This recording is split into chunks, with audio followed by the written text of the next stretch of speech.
Hello everyone, my name is Ifeanyi Abraham and I'm the managing editor of Tech So Much. I'm here today at Fincra. Fincra are one of the sponsors of the Africa Tech Summit this year in Nairobi. The Africa Tech Summit has developed to be one of the most impactful tech summits in Africa, and Fincra has decided to help drive the vision this year by being a sponsor. Speaking with me today is Malaika Ademola-Majekodunmi. She's the Vice President of Global Payments at Fincra. So we're going to be talking to her a little bit about Fincra and why they are sponsoring the ATS this year. Hi. Hi, thanks. How are you doing today? I'm doing well. I love your bright yellow outfit. Thank you. It's really good. Amazing. So I want to talk a little bit about Fincra. Now, one of the things that Fincra is known is the word Fincra. Yeah, very interesting play of words where Africa is concerned. What's Africa about and what's that vision about? Okay, so the meaning, or at least what we coined Fincra to mean, is Antifragile African. And how that came about was, it's a very interesting story. We're having some form of retreat at Wally's, working together collaboratively as a team, going through a whole restructuring, changing of our strategy, and really looking at the problem that we were trying to solve for the continent. Had a bit of history lesson going through how Berlin Conference and North Africa was so fragmented and how it's always been sort of set up against the continent. And in the space of it all, and just all of us working together, vibing, and we're like, oh, you're an Antifragile Africa, and we're an Fincran. It was so random. I think it was our chief commercial officer that said it. Oh my God, that's a great word. And the spirit of it all is just, in essence, trying to spell out what the commitment it is that we've put into bringing the continent together, no matter what it is that we've been through, the systems that have been set up in case to fragment the continent and break us apart. We're building a culture of resilience, and anyone that we see, anyone that is out there doing that good work in any form of tech, in any space really, to help build the gap, uplift the continent, uplift its people, and everything. You're an Fincran, you're an Antifragile African. Amazing. Very interesting. Let's talk a little bit about you. And in terms of you, how did your journey to the Fincra start? Very interesting and very spiritual. Prior to joining Fincra, I started out in gas. I was a process engineer. I transitioned into tech by accident, and into tech I started doing product management. It was kind of similar in terms of being process oriented. During that, joined Fincra 2023, was a senior PM working there, and then during the process of the whole restructuring that I mentioned earlier, me decided to move things around, and then I've sort of moved into this role leading the whole business line, which is sort of different from what I started out as product manager, but maybe on a bigger scale. And yeah, it's been exciting, it's been fun, it's been really challenging, but in a good brain. So yeah. Okay, I want to talk about this from the China angle perspective. I will talk about global payments. Payments in Africa is still heavily fragmented in terms of, in spite of all the investment, despite many cons in that sector. What's Finkra's unique approach, and how does your role support this approach? Okay, so I think we built a competency in this for a very long time, even before we knew what it was, but what we were really doing. Originally, the way we started was as a stable coin to when stablecoin wasn't even a thing. And from that point, it's like we've always known how important it was for Africa to be in the center of trade and the center of movement of money and how money across the continent, as well as with other countries and other continents. And how we set ourselves apart is really maybe it's under the hood. You can't really see it, because I know that I say there are other cross-border payments companies, but it's very core in terms of our operations and how we source our rates, how we trade with other tables, other desks, other countries. We're very heavy on partnerships, and we're very heavy on collaborating. We understand that the problem we're trying to solve is not just a simple problem of payments and making money. It's a very complex problem that is at the heart of the economic growth of the country and the continent as at large, which is like trade.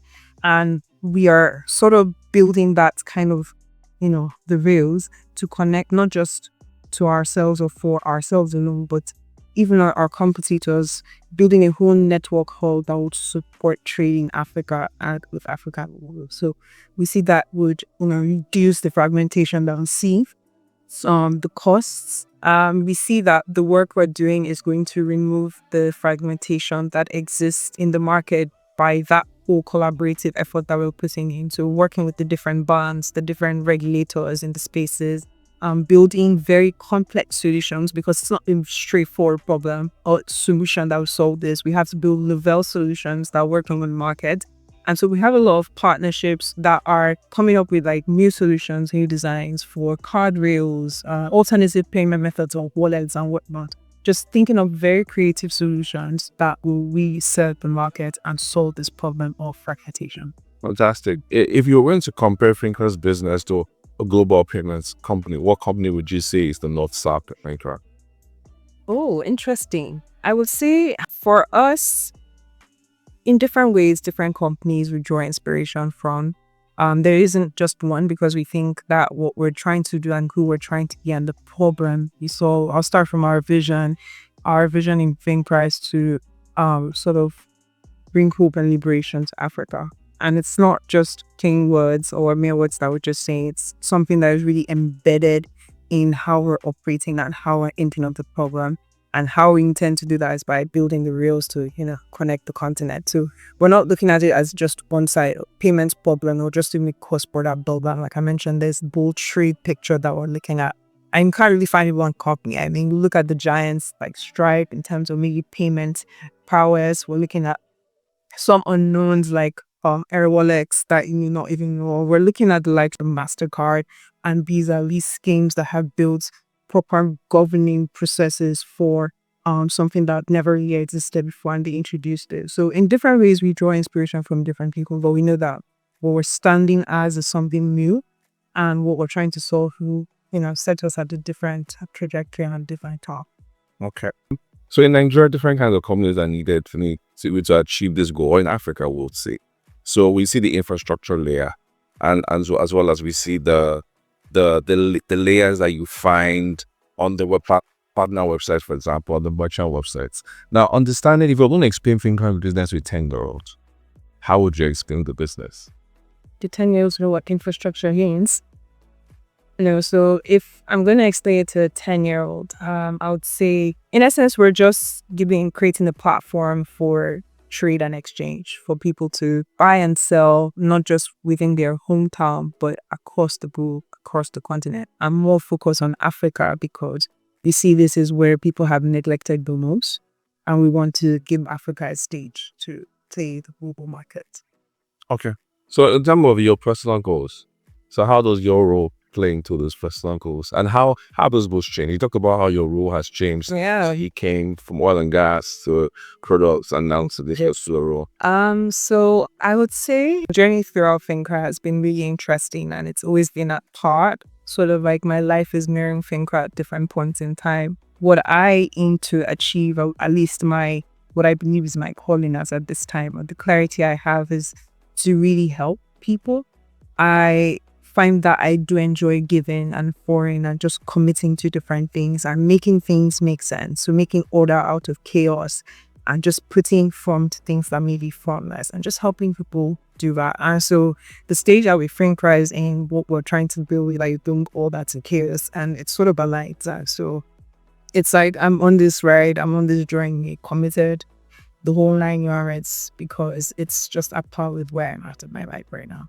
How would you say building for Nigeria versus building for the rest of Africa? What's the difference? I think they share one similarity, which is that it can be quite interesting and very complex and funny.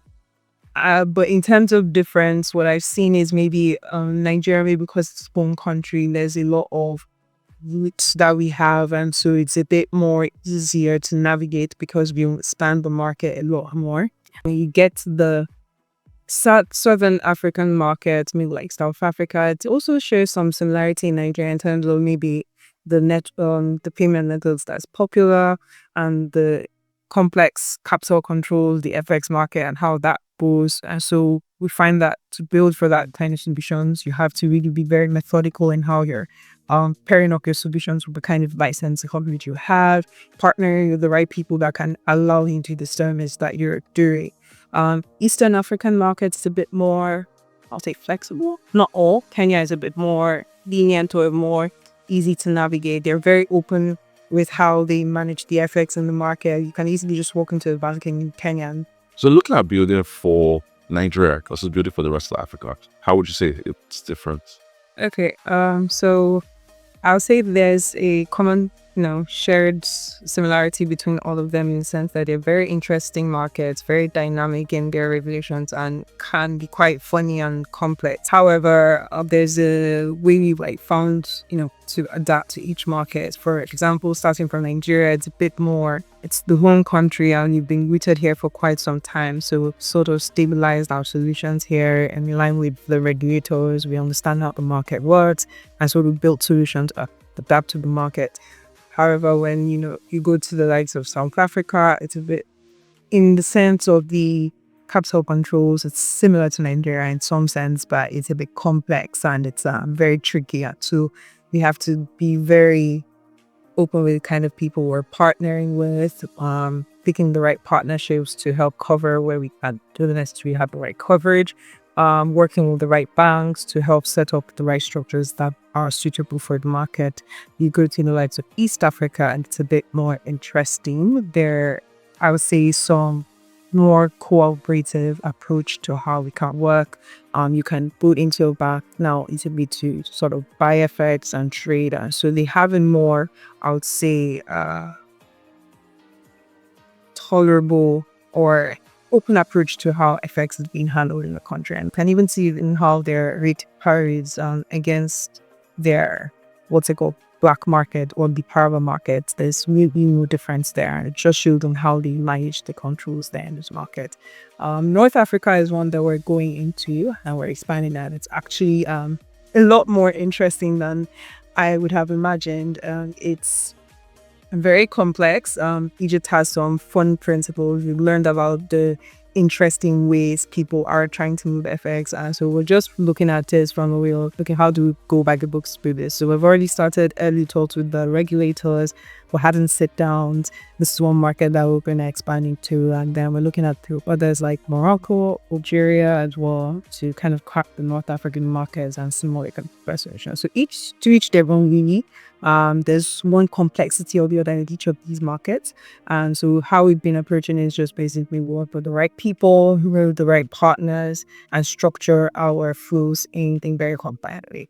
Okay, fantastic. Malaika, I want to ask you a bold question. A bold question? So, yes. Oh my God. Is Fincra buying a bank? I'm not at liberty to stick.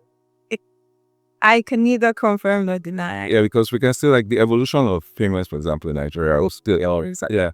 So everyone says that eventually as a fintech, you either get bought by a bank or you buy a bank. I was seeing some other players in this space that are moving in that direction. That's right. Yeah, so from a strategic visual perspective, it's 8 years. Because the major falls of 8 years. We need something just going and move. Okay, so I don't know if you know, but as it stands, we actually already have 2 microfinance banks here in Nigeria. Yes, in other countries, there is plans, or there are plans rather to buy or get or partner. Okay, but in essence, yes, we do see that importance. They are right eventually for the kind of flows that you are managing and to really solve this problem. There is no one structure or one size fits all.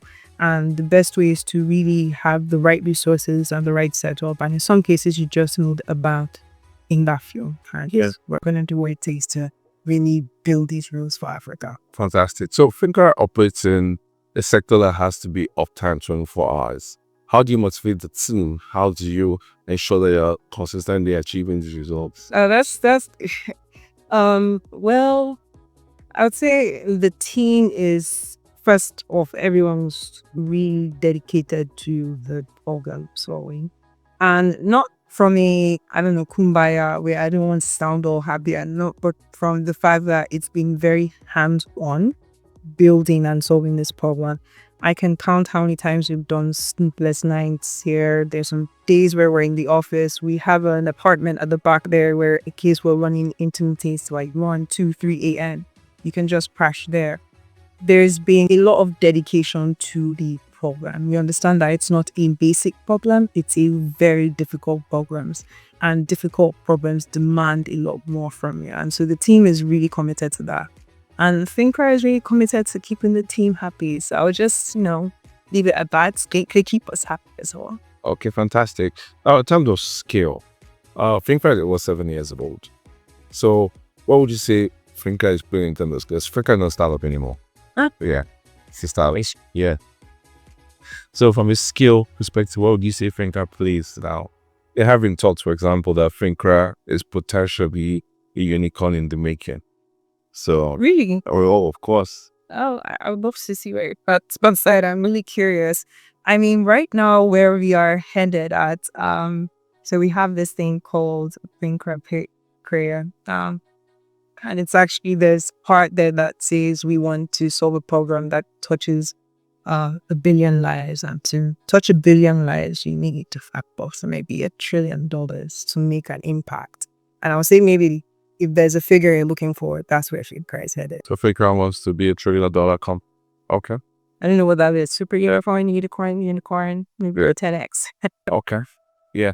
Okay, that's interesting. The Fincra prayer is very interesting. It also, so if your the things you talked about have spoken to an ideology, so from our Fincra to the prayer to different things. So where's this ideology driven from? Who's the driver? Is it the CEO? This is Wale. This is Wale. This is, I'll say, we've had input from our strategy officer, our CSO as well, who is like, both of them have this really wonderful bond and understanding. And there's a way they've channeled that to the company with these. So like I mentioned, the strategy session where some of these things started and we've really laid down the foundation of the company we're trying to be. All started with Wale, our chief strategy officer, our CCO, and our COO. 4 of them were there. They pulled in some of us. We sat down. We had these conversations. We prayed. It's really heavily driven by those guys. The 4 of them are so committed to really making us kingdom class company, if I can put it like that. But yeah, that's where all of this comes in at. There's no drive from that.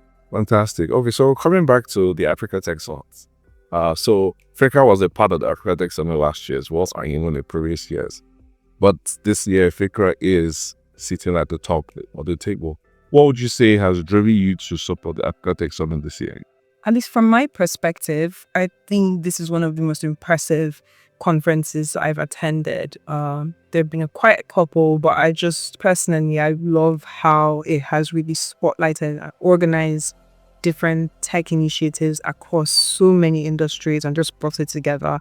I think for us, it feels like this is the central hub for the problem that we're trying to solve. This is the platform for us to speak about the solutions that we're building to really integrate the continent, and people that are going to be there, partners, fans that would meet, just are all the people that will need to be talking to, right? It's a great platform to bring all of us together, hear each other out, and see how we can actually solve this problem together. So it's, Okay. So if you have one message to everyone that's going to get the Africa Tech Summit this year, so I want you to look at the camera and share that message with Fincra. All right, so come by our booth, first of all, and why you should come by our booth is Fincra is dedicated to solving the fragmentation for Africa. And we're doing the hard work and the dirty work. We're working with partners, we're working with the banks, we're working with the players in the industry, competition as well, as we like to call it, competition. We're working with everyone who has a seat at the table, who needs a seat at the table to make this dream a reality and connect the continent. So please come back, and we'll definitely talk to you. Fantastic. Thank you very much, Malaika. So we'll be speaking to Malaika. Malaika is the VP of Global Payments at Fincra. She's at Fincran. Fincra wants to be a $1 trillion company. She hasn't shared the juice with us, But we believe that Fincra has some major announcements to make at ATS, and we look forward to